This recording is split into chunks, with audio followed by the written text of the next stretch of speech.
नमस्कार, आप देख रहे हैं दस्तक इंडिया लाइव।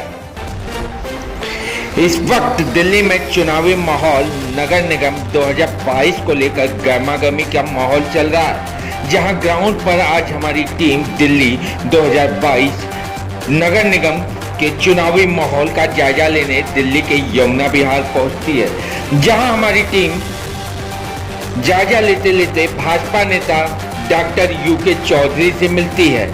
दिल्ली के नगर निगम चुनाव के माहौल पर चर्चा करती है और दिल्ली के विकास रोल मॉडल पर बात होती है, जहां दिल्ली के मुख्यमंत्री अरविंद केजरीवाल को सवालों के कटघरे में खड़ा करते हैं भाजपा के नेता। देखिए bureau report Dastak India live. Doctor साहब, जानना चाहेंगे सबसे पहले हम दिल्ली के विकास के बारे में। दिल्ली में 7 साल केजरीवाल सरकार को हो गए, आप उनके विकास से कितने खुश हैं और कितना विकास हुआ है?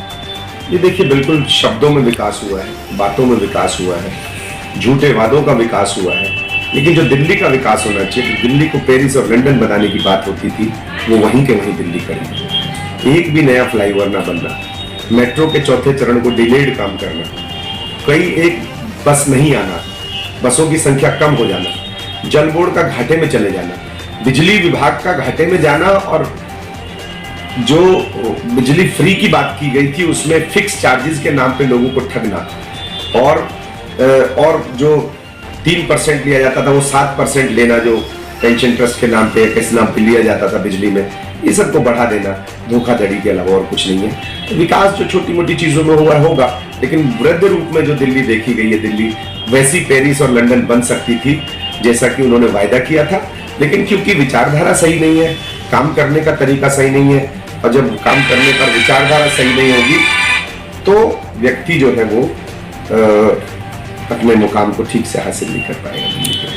आप शराब के ठेकों के बारे में कुछ कहना चाहोगे कि जगह जगह शराब के ठेके खोल दिए गए हैं? बिल्कुल गलत है। देखिए, शराब के ठेके में जो सिस्टम चल रहा था वो सिस्टम चल रहा था, और उनको बढ़ाने की कोई आवश्यकता नहीं थी। जिस प्रकार से बढ़ाए, ऐसी जगहों पे बनाने की जरूरत थी जहां गवर्नमेंट की तरफ से अलाउड नहीं है, ऐसे एरियाज में उन्होंने बनाए हैं जहां कॉमर्शियल प्लेसेस नहीं थे।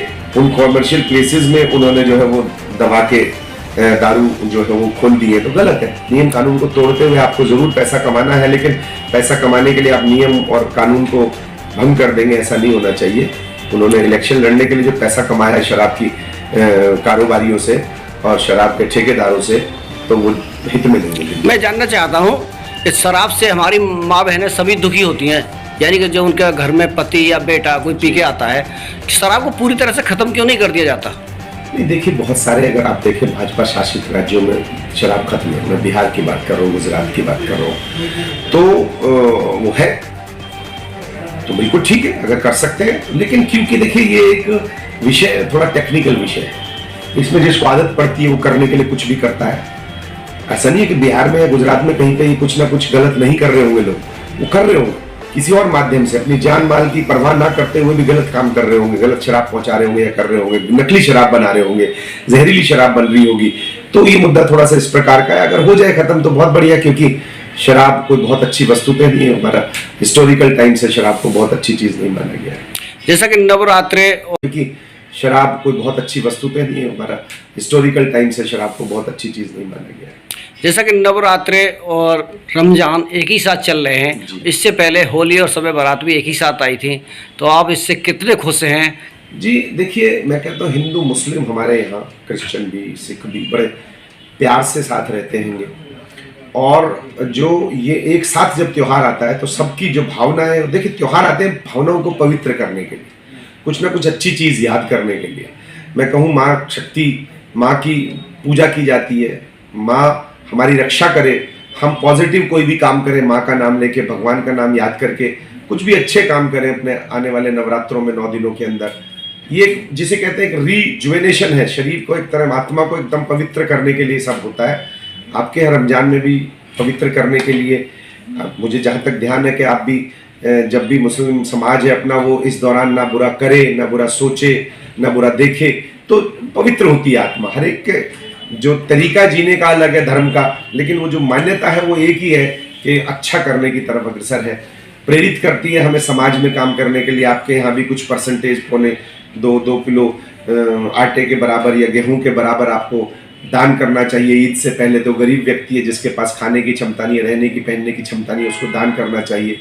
उसी प्रकार त्योहारों में भी उन गरीब परिवारों का, चाहे हिंदू हो चाहे मुस्लिम है, ध्यान रखना चाहिए हमको, जो कम, जिसे कहते हैं शोषित है, पीड़ित है, या फिर जिनके पास पैसे की वो नहीं है।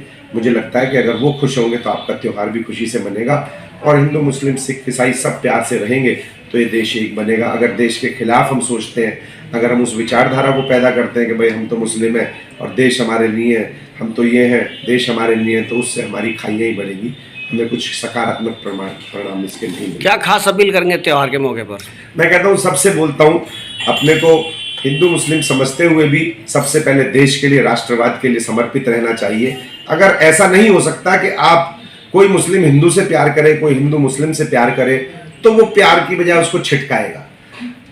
प्रॉब्लम तभी बढ़ती है, समस्या तभी बढ़ती है जब वो घृणा करते हैं, एक दूसरे घृणा करते हैं, तब जाके रहते हैं। तो ये इस पक्ष की जिम्मेदारी नहीं है, दोनों पक्षों की जिम्मेदारी है कि प्यार से आगे बढ़े, तब जाके सिस्टम बढ़ेगा।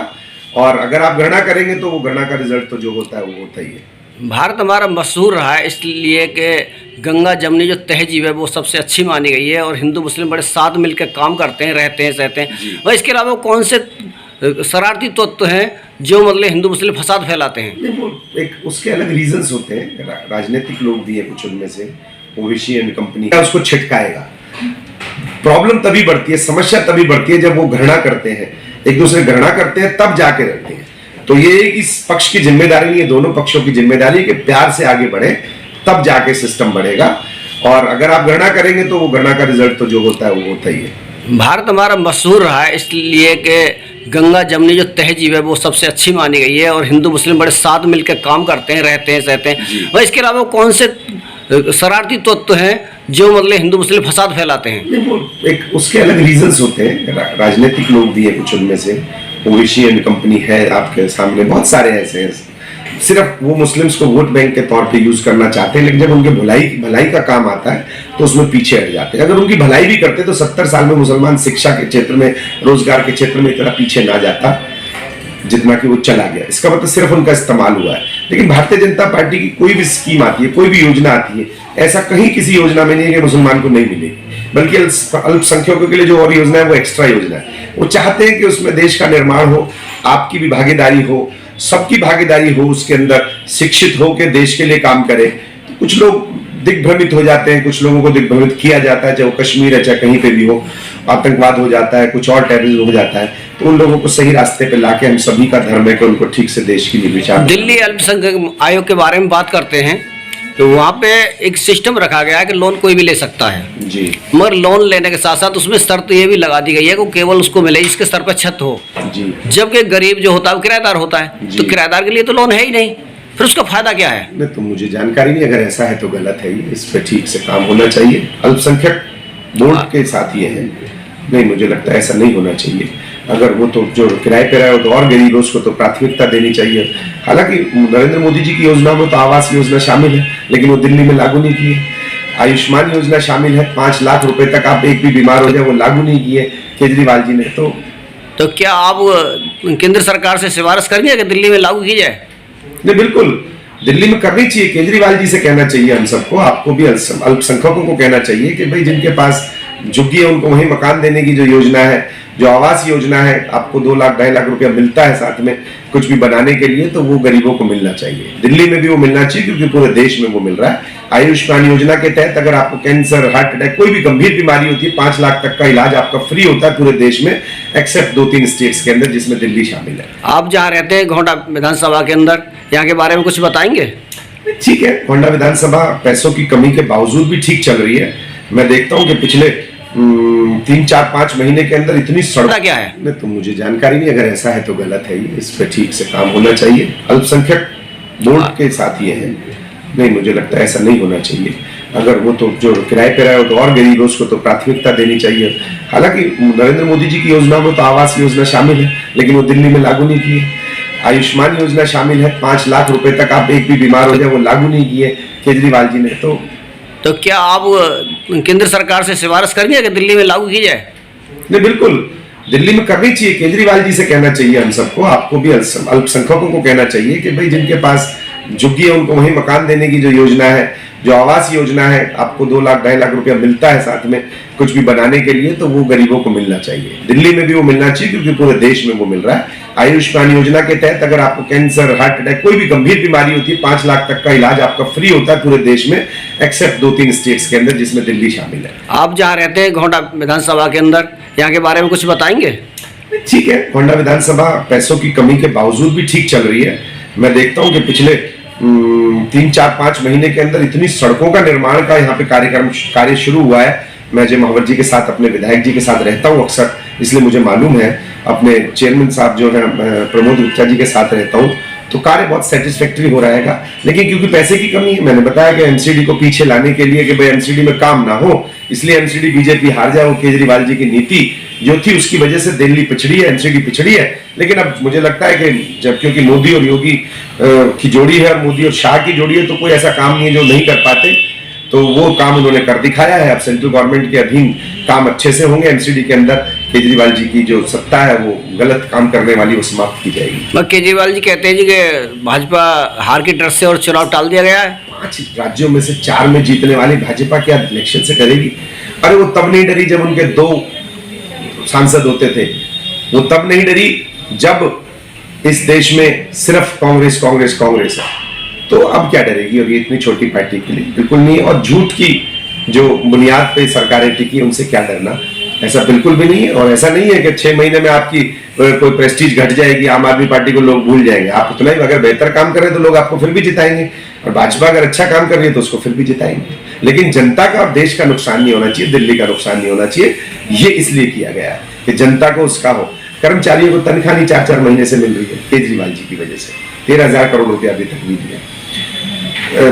काम जो सफाई के, जो और बड़े बड़े कम्युनिटी सेंटर्स बन सकते थे, बहुत सारे काम एमसीडी के पास, वो सब हो सकते थे, वो सब रुके हुए हैं। तो इसलिए ये बहुत जरूरी था एमसीडी का बिल।